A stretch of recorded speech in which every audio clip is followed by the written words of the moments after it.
Découvrons maintenant 20 nouveautés de la version 20 pour gagner du temps immédiatement dans vos développements. On démarre tout de suite. Je lance WinDev. Alors dès la fenêtre de bienvenue, il y a déjà une nouveauté. Vous pouvez maintenant rechercher un projet parmi les projets épinglés et les projets récents. C'est bien pratique. Alors j'ouvre un projet. Ici, il s'agit de l'ERP d'un grand magasin. Nouveauté majeure des environnements. En version 20, vous pouvez détacher les éléments et les sortir de l'éditeur. Alors ça, c'est une nouveauté qui a été extrêmement demandée. C'est une nouveauté qui est extrêmement appréciable dès que vous avez 2 écrans. Bon, ici, j'ai qu'un seul écran. Ce que je vais faire pour vous montrer, je vais démaximiser WinDev et je vais l'ancrer ici sur la gauche. Donc en version 20, vous pouvez détacher une fenêtre, le tableau de bord, l'analyse également. Hop.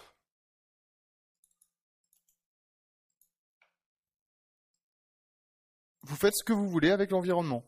Donc ça vous permet de travailler à la fois sur le code et sur l'IHM, ou encore d'avoir toujours l'analyse de visible, ou encore d'avoir toujours le tableau de bord de visible. Allez, on continue. Alors, je vais juste rattacher tous les éléments. Hop. Voilà. Alors maintenant, j'ouvre une fenêtre que j'ai préparée pour vous montrer des nouveautés de l'éditeur de fenêtres. Cette fenêtre, on va l'améliorer, on va la terminer. Alors cette fenêtre, c'est une recherche multicritère dans une base d'appels téléphoniques. Donc je peux filtrer par commercial, par numéro de téléphone, par durée d'appel, etc. En tant que développeur, vous utilisez énormément l'éditeur de fenêtres pour définir vos IHM. Eh bien, l'éditeur de fenêtres de la version 20, il vous rend encore plus productif. Tout de suite, 9 nouveautés. Alors déjà, première chose, la table, je veux qu'elle prenne toute la place disponible. Pour ça, en version 20, c'est facile, il y a de nouvelles options d'alignement. Vous les découvrez ici dans le ruban, étendre en largeur, étendre en hauteur, étendre. Je sélectionne la table et je clique sur étendre. Et la table s'étend sur toute la place disponible. Alors maintenant, 3 nouveautés dans l'éditeur de fenêtres. Pour vous les montrer, je duplique le champ durée-min pour créer un champ durée-max. Je fais copier, coller, et donc maintenant j'ai plus qu'à poser le champ durée-min où je le veux.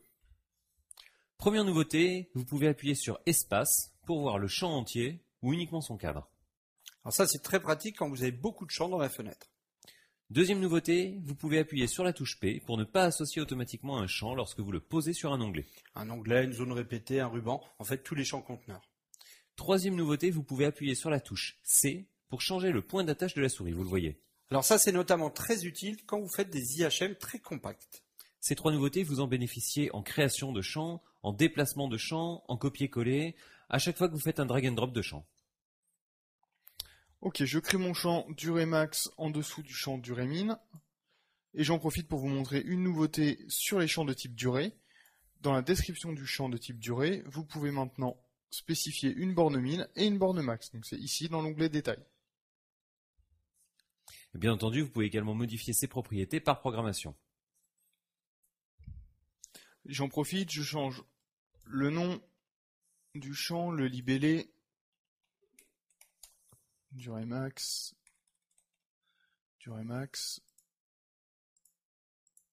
en chinois aussi.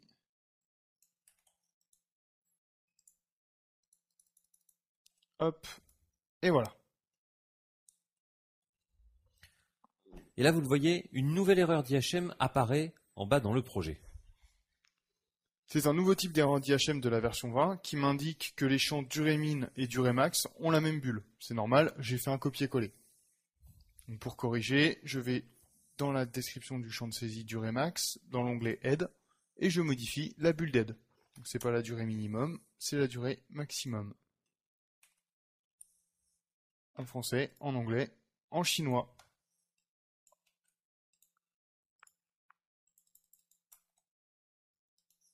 Et voilà. Avec cette nouveauté, vos IHM sont encore plus soignés.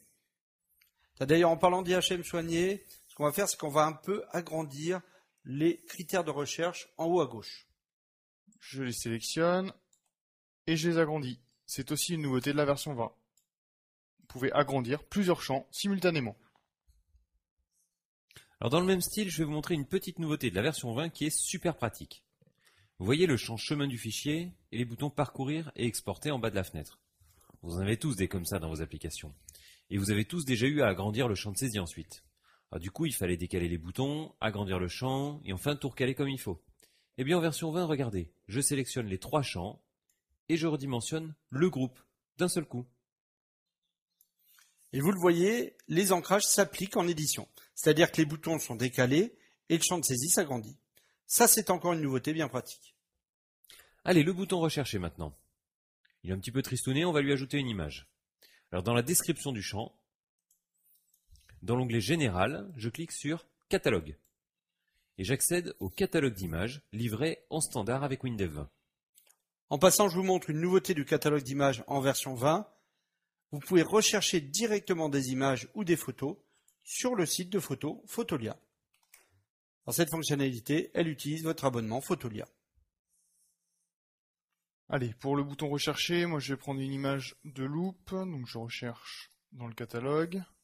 Ok, donc je prends celle-ci, 32, un état, ok. Alors WinDev m'indique que j'ai déjà une image qui s'appelle loop.png dans le répertoire de mon projet.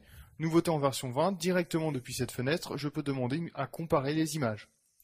Je clique, et WinDev m'affiche en clignotant rouge, bleu, les différences entre les images. Ça me permet de confirmer visuellement que c'est bien l'image que je veux. Autre nouveauté sur les boutons, il est maintenant possible de mettre du texte riche au format RTF dans les libellés des boutons. Alors ça vous permet de mettre en avant tout ou partie d'un libellé. Par exemple ici sur le bouton rechercher les appels correspondants, moi je veux mettre en avant le mot rechercher. Eh bien je le sélectionne, je le passe en gras, en plus gros, et je change sa couleur en blanc par exemple. Et le reste, je peux le mettre par exemple en bleu. Voilà, je valide. Et Windev affiche une nouvelle erreur d'IHM. Les couleurs du champ BTN recherché rendent le texte peu lisible. Effectivement, bleu clair sur bleu turquoise, c'est pas très lisible. Bleu. Allez, Effectivement, bleu sur bleu, tu peux dire. Ouais, bon. Effectivement, bleu sur bleu, c'est pas lisible. Windev 20 vous l'indique. Il suffit de resélectionner le texte et de choisir une couleur plus adaptée. Ici, on va tout mettre en blanc. C'est plus lisible, l'erreur d'IHM disparaît. Alors ce qu'on va faire maintenant, on va changer également le cadre en pointillé qui entoure les différents critères de recherche. On va le rendre un peu plus sympa. Nouveauté en version 20, vous pouvez maintenant éditer les cadres dédiés des champs directement depuis l'éditeur de fenêtre. Il suffit pour ça d'appuyer sur la touche Alt, puis de cliquer sur le petit picto en haut à droite du champ, et ensuite de définir les différents paramètres du cadre. Donc l'épaisseur, on prend un cadre un petit peu plus épais, la couleur, on va rester sobre, on va prendre un gris clair, le type de trait, on prend un trait plein, l'arrondi également, je veux un arrondi de 5 pixels sur chaque bord et un arrondi un peu plus important sur le bord en haut à droite. Donc je clique sur le bord en haut à droite et je définis mon arrondi directement à la souris. Et voilà, en quelques clics, le cadre est défini. On teste ? Et voilà notre fenêtre en exécution. Je sélectionne des critères et je lance la recherche. Autre nouveauté à l'exécution, c'est une FA du champ table, c'est le zoom dans le champ table. Pour faire un zoom, il suffit de faire CTRL plus la roulette de la souris et l'utilisateur final zoom et dézoom à volonté. Allez, une dernière nouveauté, elle concerne l'ordre de tabulation dans les fenêtres. Vous savez, l'ordre dans lequel les champs prennent le focus quand l'utilisateur final appuie sur la touche Tab. En version 20, l'ordre de tabulation peut être recalculé automatiquement par Windev à chaque sauvegarde. Du coup, vous ajoutez des champs, vous les déplacez, vous en supprimez. L'ordre de tabulation, il est toujours bon, sans y penser. Alors pour définir l'ordre de navigation en automatique, c'est dans le ruban, dans le volet fenêtre, vous cliquez sur navigation et vous cochez définir en automatique. Ça, vos utilisateurs, ils vont apprécier. Voilà, on vient de voir 20 nouveautés de l'environnement de la version 20. Cette version 20, elle est faite pour vous. Elle a été pensée pour vous simplifier encore plus le développement, afin que vous soyez concentré sur les vraies fonctionnalités, sur les fonctionnalités métiers de votre application.